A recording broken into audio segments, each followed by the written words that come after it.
everybody, and welcome back into the Media Tavern. My name is Eric. With me, as always, is my good friend Todd Stanton. Todd, how you doing? Good. How are you today? I'm all right, man. I'm ready to talk about cool media stuff. I'm ready. I got some hot takes on this movie we're talking about. I've got some music to talk about. What else is going on with you? Anything exciting we should know about? I like your T-shirt there, bud. Oh, yeah. It's kind of a callback to the 80s. Nice.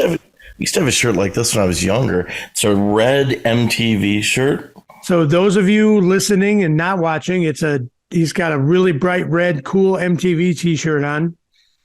And what do you got there? Dolly? I got Dolly Parton. All right. Dolly. Where'd you get that? Well, I love this shirt very much. I got it at Walmart. I thought maybe you went to Dollywood or something. I know it's such a cool shirt because if you look, it's got that great picture of Dolly on it, and it's a great shirt. I love it. But yeah, I'm pretty basic. I just got it at Walmart. Nothing fancy, but I do love it. I think I got mine at Kohl's. So yeah. Can you believe that back when we were kids, we would sit in front of the TV and watch the music videos for days on end? I did, man. I remember staying home from school once, and I don't know for what reason, but I watched for like 8 hours just video after video after video. I mean, I loved it. I mean, it really introduced me to a lot of new music. Not just me, obviously everybody. You know, you dealt with your local radio station, that played a smattering of music. But then when MTV came on board, it just completely opened up the floodgates of music that you would have never heard of. Do you have a favorite music video? One me and my brother always talk about is that one song by Aldo Nova. Fantasy? Yeah, and he's got the guitar and he's hell yeah, let's go. Aldo Nova Fantasy, man. I'm down. What a great song, great video. It's just so stupid in its concept, but it's awesome. Like, you can't forget that image. Yeah, I loved a lot of MTV stuff. Like, I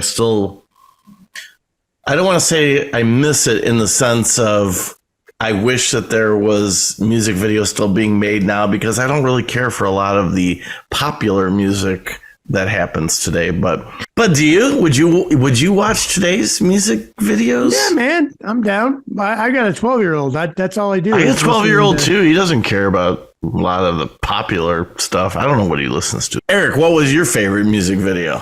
My favorite music video is "I Left My Wallet in El Segundo" by Tribe Called Quest. It is by far my favorite music video. That's later though, right? It's like 87, probably 88, maybe 90. Okay. But I mean, I'm not going with it's the first video. I'm saying it's my favorite video. Yeah, no, I get it. I love it. It's still in like square standard def format when you watch it, and it's got the animation and the band running around New York. It's so good, and running around the desert. It's great. Doesn't ring a bell. But one of our last podcasts, you talked about the specials. Yeah, and I used to love that video. Yes. Hey, so today's kind of main thrust of our show, we're going to talk about a movie called White Noise. Yeah. It's a movie directed by Noah Baumbach. It's based on the Don DeLillo, like 1985 novel. Stars Adam Driver and Greta Gerwig. What did you watch this movie? Correct, I hope, or else we're gonna have a pretty dead end conversation here. Yeah, well, of course. I think it was the day after New Year's that it debuted. Turned on Netflix and I saw the trailer right away, and I said, "Let's watch it." So I watched it with my wife, and I think. I don't know, maybe it was just us two. No, there was I had a friend in town, and so the three of us watched this movie. It looked very interesting from the trailer. What about you? Yeah, same thing. And I watched it, of course, on Netflix, as it's a Netflix movie, which kind of circles back to our conversation we had with the when we talked about the Fablemans, which is before we get into dive in too deep here, the idea of Netflix making movies, putting them out, and movies kind of like basically skipping past the movie theater experience and going right to the home theater experience in a lot of cases. What's your thoughts on that? Well, like I said last time, I love that, especially if it's a movie that, you know, I've heard about. Now, this I didn't hear about. So, but if it's a movie that I know is kind of forth and coming, when it's like all of a sudden just going to be on Netflix or HBO or whatever, that's even more exciting to me, because talk about old man. I don't want to go sit in the theater with rude people, and you know, I like my home theater. So it's kind of weird because it's like I think we talked about this before. I won't beat it to death, but I feel like movie theaters are becoming the place where you go see like Marvel movies and kids movies. And that seems to be like any adult fare. Just no one wants to go find it. They just want to watch it on their own things at home, you know? Yeah. I mean, the last one I saw in the theater was Nope, which we still have to talk about. But I enjoyed watching that in the theater just because of the big screen. But usually my family will go, you know, in an afternoon, and when there's hardly anybody there, we sit in the back row, kind of have the theater to ourselves experience. And it's kind of weird because it's like I choose a Cinemark theater here that no one ever goes to, so it's kind of weird. It's like I go to the theater where there's no one at. I know no one will be there because I just want to be my grumpy. See, I mean, it's the same idea, right? Like you don't want to be bothered.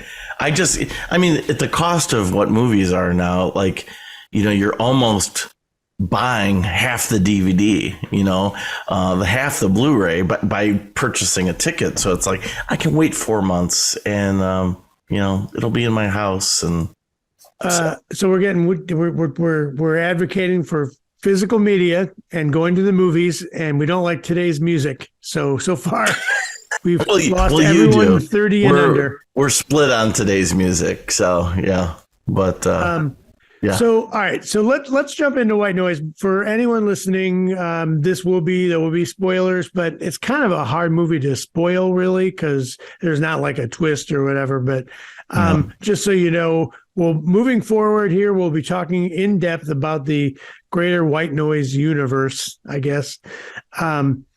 So directed by Noah Baumbach, Netflix movie, kind of broken into 3 parts.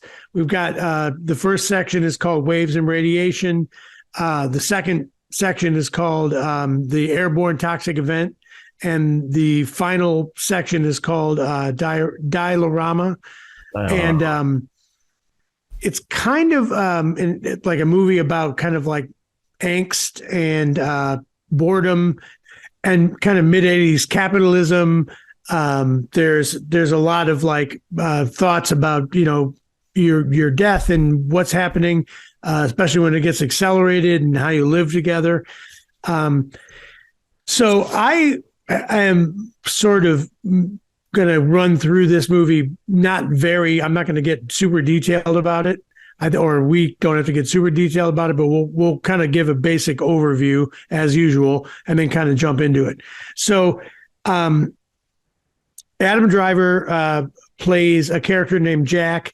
He is a professor of Hitler studies, and he and his wife Greta Gerwig, her character's name is Babette, and they sort of are living their lives in the middle 80s, kind of doing their thing, and along comes this airborne toxic event, which is when a truck hits a train, causes a big plume of poisonous clouds of smoke in this kind of central Ohio town, or kind of, I kind of get the feeling it's sort of like Toledo here where we live, but kind of a Toledo area, sort of Ohio, it's in Ohio.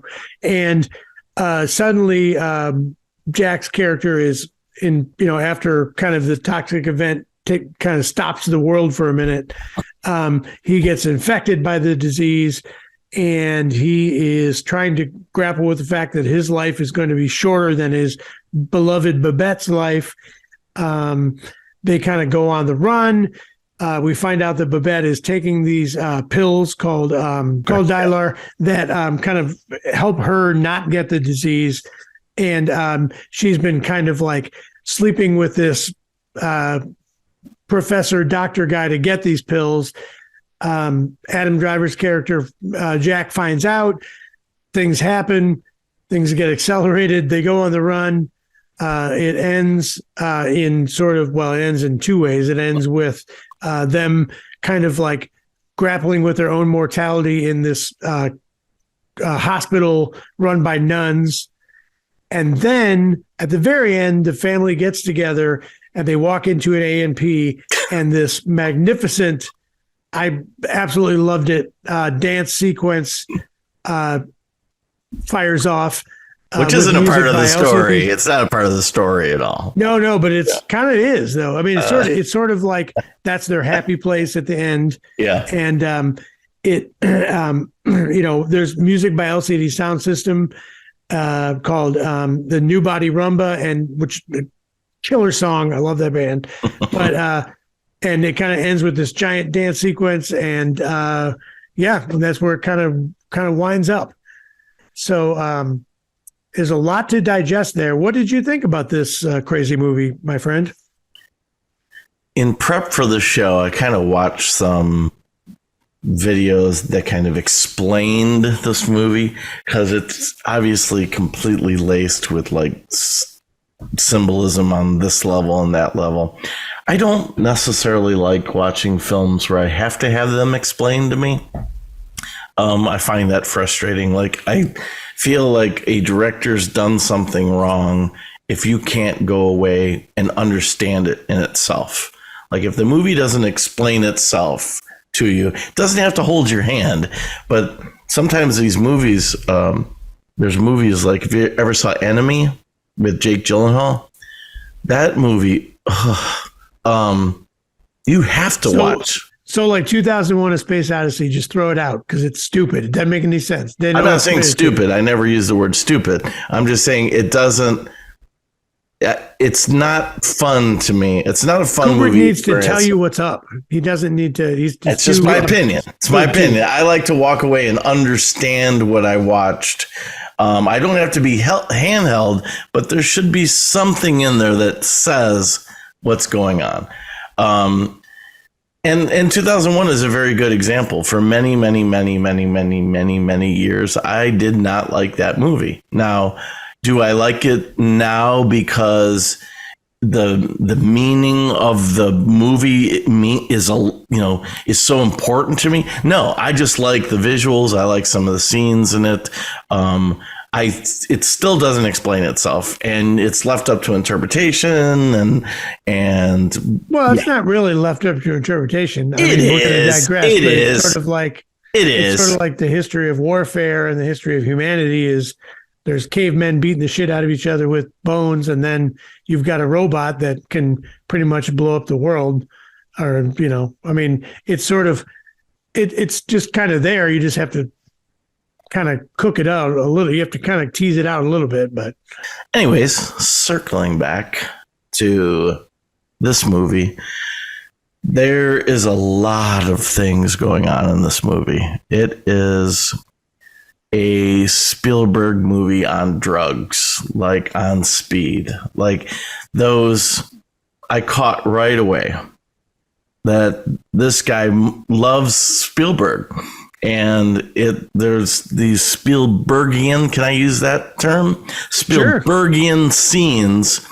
Like, I think of that scene in Jaws when right in the beginning, he comes in, Roy Scheider comes in the house and he gets on the phone, and because the phone's ringing, and that's not the right phone. He picks up the other, but in the background, there's his wife and his kid cut his hand. And there's like this, Roy's up front, talking on the phone, the kid's in the back, and there's kind of this chaos going on. but it's done really well because Spielberg directs your attention right. And you get a lot of that, like in Close Encounters too. With Close like Encounters was like that. Yeah. There's some of that in E.T. I mean, he's really, he's really good at to me has always been a Spielbergian type scene. This movie is like that nonstop. It just keeps going and going and going. I thought at some point it was going to give itself a breather, and it just, the dialogue is head spinning. So, you know, the general thought of this novel, the Don DeLillo novel, I remember when it came out, it was like a big, huge deal, and a lot of my friends read it. But is that this novel is unfilmable as a movie? Like, it's impossible to make. Is that how the novel is? Is that how the novel is? Yeah, I mean, that's the overarching thought is that you can't make this into a movie because the dialogue is too bananas. The story is too like insular and, you know, that kind of thing. So I thought maybe the director took liberties on, you know, in many cases, from what I know of, it's almost direct dialogue from the movie or from the book. Sorry. Yeah. Wow. So well, yeah, I mean, it's pretty much like a very close adaptation of the book, which again explains why people say it's unfilmable. So, well, I went into this not knowing anything about the book. I went into this not knowing any review on it. I just went into it completely cold. I will say that I enjoyed watching it. Like chapter 1, I actually loved kind of that rampant fast pace of all the dialogue. It felt, you know, what's it, a family of like 6, right? There's like 4 kids and then them. And it felt like just this family chaos. And then on top of it, you've got this disaster that happens. And then the chaos associated with, you know, leaving and all the panic and all the fear and the miscommunication or the bad reporting of what's going on and just all that chaos. Very Spielberg again in the shots. There's a shot of them all kind of pulling into like a campground, and there's this crane shot of the crane reveals, you know, where they're at. They're at this campground, and I just thought, oh my God, it's so Spielberg. This is such a Spielberg looking. Yeah, that's a great. I love that scene. That's a great scene. And I enjoyed those first chapters. Now, when it got to the 3rd chapter, it's like it became a different movie. It slammed on the brakes. It all of a sudden went dark, and I felt myself not enjoying the movie at that point. Like, I did not enjoy all that hotel scene, and it just, I don't know, it felt miserable. But then, like you said, at the very end, that ridiculous dance number is a classic in itself. Like, that should get an Academy Award just for those credit scenes. That I found myself just in awe of what I was looking at. It didn't look CG. It didn't look, I'd hate to find out that it was comped together. You know, I would love to think that whole thing was just one big nutty dance thing. That was so great. Yeah. You're not going to burst my bubble, are you? What's that? You're not going to burst my bubble and tell me it was all comped together. No. It looked real to me. I thought it was great. So Noah Baumbach, who directed this, he did a lot of movies, but a fantastic movie called The Squid and the Whale, which I think is super great. His movies are not necessarily Spielbergian, like you said, but this movie definitely has that Spielberg-y kind of stress, especially when the airborne toxic event happens. That's really like when it kind of kicks off. Yeah. I mean, it's referred to as a comedy, which was kind of funny in places. Definitely a drama, but it said horror also, and I was like, I didn't really get the horror aspect of it. But maybe I'm too jaded. I don't know. Yeah, I mean, it's not like, Michael Myers in the closet stabbing you. But it kind of did feel more that way when he was like pumping the gas and the dark cloud went over. It did kind of feel almost like that part was a horror film, but then it, I don't know, kind of went away. So my favorite scene, I love his dad reaction when the airborne toxic event happens, and he's just like, that's not going to happen because it won't, that kind of thing. We're fine.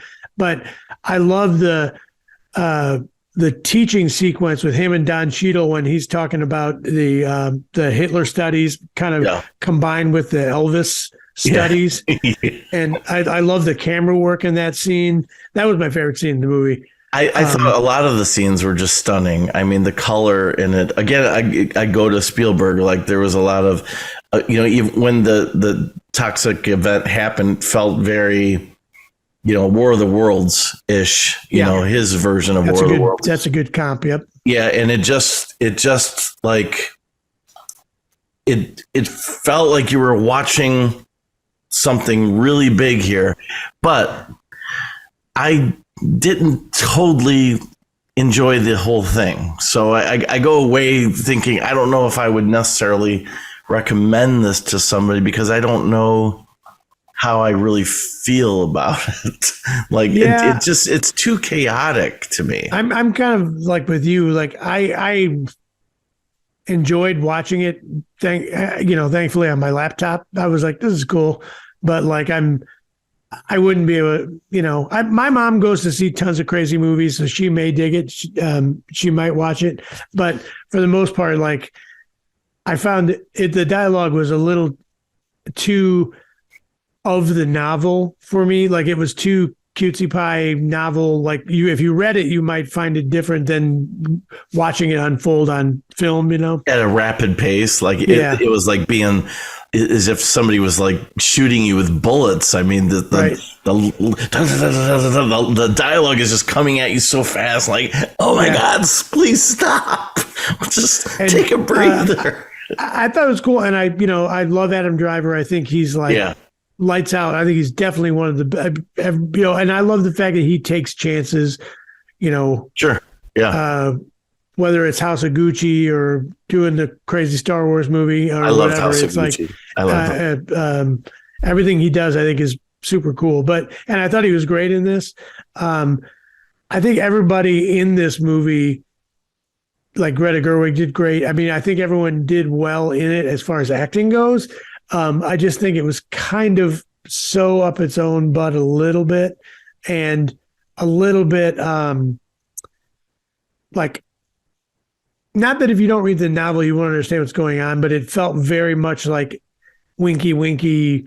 Like the dialogue was so like, this is that part of the novel where this happens, and you're supposed to be like, oh my God, you know what I mean? How this plays out. Yeah, this is our interpretation of that. Yeah. But I dug it though. I mean, it was fine. Like I didn't, I feel like a lot of times I end up saying that it was fine, but it was good. Well, like I said, I thought the first two chapters, chapter 1 and 2, literally, because there's chapters in this, I enjoyed. I mean, I didn't know what I was watching. I mean, I'll be honest. I'm like, I can't tell where this movie is going because it's trying to be erratic. It's trying to like create all this chaos, and people are afraid of their death, their mortality, and there's a lot of heaviness associated with that. And I'm like, okay, this is all going to pan out. And then when it does pan out in the third act, the third chapter, it becomes so dark that I just didn't care anymore. And then they go into that church with the nuns and the hospital. The hospital with the nuns. And then she basically is like, there is no God, Yeah, it's so weird. And so, I wouldn't recommend it. So I, like you, I did enjoy watching it, but I don't think I would ever tell anybody to go see it. But and I probably don't have the need to revisit it. You know what I mean? Like it was fine. I mean, I get it. It reminded me of, when that book came out, I remember a ton of my friends were like, oh, angst and blah, blah, blah. And, mortality and commercialism and all this stuff. And it's kind of like, okay, I just never got bogged down by that. So it doesn't like, there's those scenes in there where he's got like where like she's holding at the bird's eye frozen peas and stuff. And, it's very of its time when it was written kind of yeah, thing. because this was written in the 80s, right? It came out in 85. Yeah. Yeah. Okay. Yeah. And, it's got like this whole sort of like counterculture, like, ooh, like he's a professor of Hitler studies. Whoa, you blew my mind. But, at the time that was, I remember people flipping out about that. So, was that like a real thing? Was that like a real thing back then? No, but like that's the idea, is that it's like just trying to be so radical. How absurd, what a crazy thing. Yeah. All right. Well, so that's our review. I don't know if I would watch it ever again. And I wouldn't really recommend it to anybody. So that's things turn quickly from it's fine to get out of here. So enough of that. Enough of that movie. What's going on with your corner? Todd, come with me to my corner. Today we're gonna talk more about music. There's kind of a break in TV right now until a few things come out that I want to talk about. Oh yes, you're the big TV show guy, so you have nothing to do these days. There are some things out there that are cool, but like right now, the thing that is obsessing me the most is there's a band from Oakland, California called the Grease Traps. The Grease I Traps? Can't stop. Okay. The Grease Traps. I can't stop. Where did you hear about these? A friend of mine who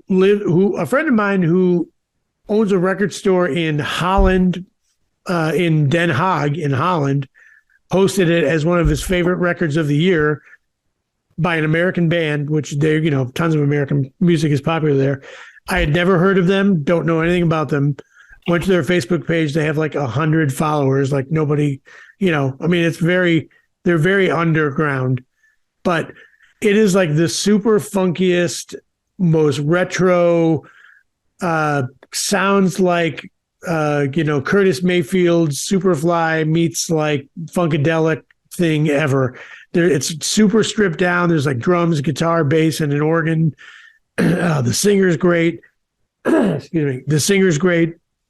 And the album's called Solid Ground. Common Ground. Common Ground is your jam. That made me think of something else. Yeah. Yeah, that's your jam. No. Yeah. Solid Ground. And it's just a great record. It's on Apple Music. I literally have listened to it every day since I heard that it existed. If you're into cool, funky grooves and like it has, when I heard it, it had the vibe of, and it doesn't sound like this at all, but the feeling I got from it was the first time I heard that very first Lenny Kravitz record, Let Love Rule, and it has that retro, sounds like it's recorded in your basement, or not really your basement, but like it has that very stripped down, tip of the hat to the old school recording styles vibe. Yeah. It's got that. And I love the way the organ sounds in it. I love the guitar. And the singer is phenomenal. So from my corner, I will tell you, run out now and download or buy the vinyl of Solid Ground by the Grease Traps. That's interesting that you said the Lenny Kravitz song, because I remember that was my first introduction to Lenny Kravitz. Lenny Kravitz gets a bad rap for some reason. I don't know why. Like, people don't seem to like really be into him. I know.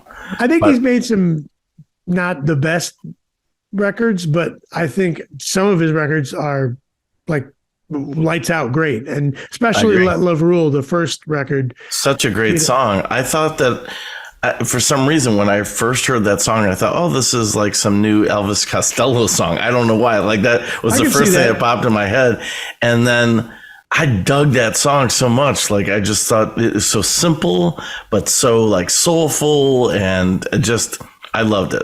Well, the Grease Traps have got that. You should check them out. Although you're not really a funk music guy, you should check it out. It's good. Now and then I am. So yeah, that's definitely got my interest there. That was also, speaking of Lenny Kravitz. Yeah. Not to point arrows to another podcast, but the podcast Broken Record Okay. which is the Rick Rubin podcast. Last year, he interviewed Lenny Kravitz. They're good friends, of course, and it's a great interview. He kind of gets into his whole deal of how he started and where he's going and what happened to him, and it's pretty cool. So, all right, I'll check that out, and I'll definitely check out Band. Todd, what's happening over in your neighborhood? My background in music is way different than yours. My background in music is more wimpier and not cool. Yours is cool. I'm Eric. I traveled the world and I listen to cool music. I even, as we learned from this podcast, I even like today's modern music. Okay. So I found a band. They're a young group. I don't even know where they're from. Not around here. They're called Silver Twin. I don't know much about this band. I ran across a song called Only You. Another really good sounding song is a song called Ploy.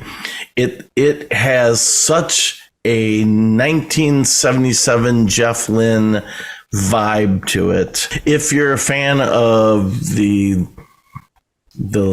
great Jeff Lynne Electric Light Orchestra, you would dig these songs. You would.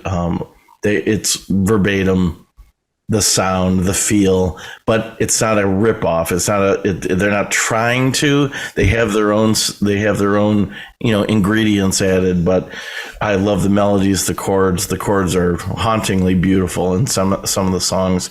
And as a songwriter, I sit there and listen. Like, what is that chord? It's so cool to me. So, band Silver Twin, check them out. Enjoy the videos that they have. And yeah, that's my little corner on music today.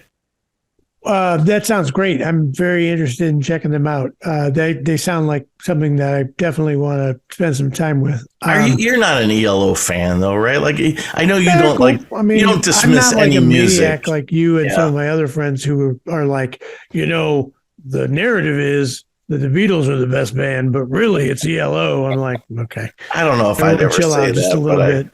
But I love Jeff Lynne. I've always loved his sound and his arrangements, his chords. Yeah, Awesome. He's cool, man. Yeah. And he obviously has the ear of many people being a producer of everything.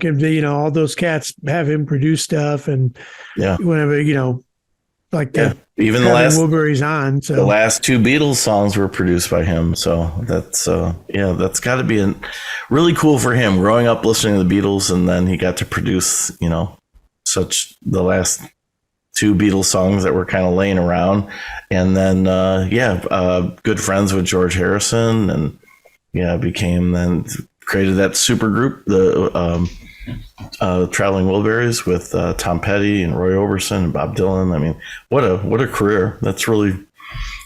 That's got to be a lot of fun. It's most bands, it happen when you're young, and you only hope to get maybe 3-4 years out of that band, and the guy is still doing it, still doing music, and still having fun. So he's selling out arenas now as ELO. So and he's got people making records that sound like his music with with Silver Twin. So yeah, exactly. For them to here's a nod to one of our favorite bands. So yeah, fun stuff. So that's my corner. Cool. Well, before we go, I think we would be remiss in not mentioning, because we are kind of an all things podcast, that the great Jeff Beck passed away yesterday. Yeah. A guy who really kind of embodied what the guitar could do as a guitar player. I think his attitude was sort of proto-punk, he really kind of didn't give a crap what people thought or did. And I love Blow by Blow and Truth and Wired. All those records are great. And I loved his work with the Yardbirds. And do you have any thoughts about Jeff Beck? Yeah, I'm not like a huge Jeff Beck head. I've appreciated his guitar work and with the greats that he's worked with. I mean, I guess I was first kind of turned on to his existence, his guitar playing, when he was with Rod Stewart, and I mean, it's just another guitarist, right? Like another great guitarist gone. I was going to also say, as far as celebrity deaths, yesterday,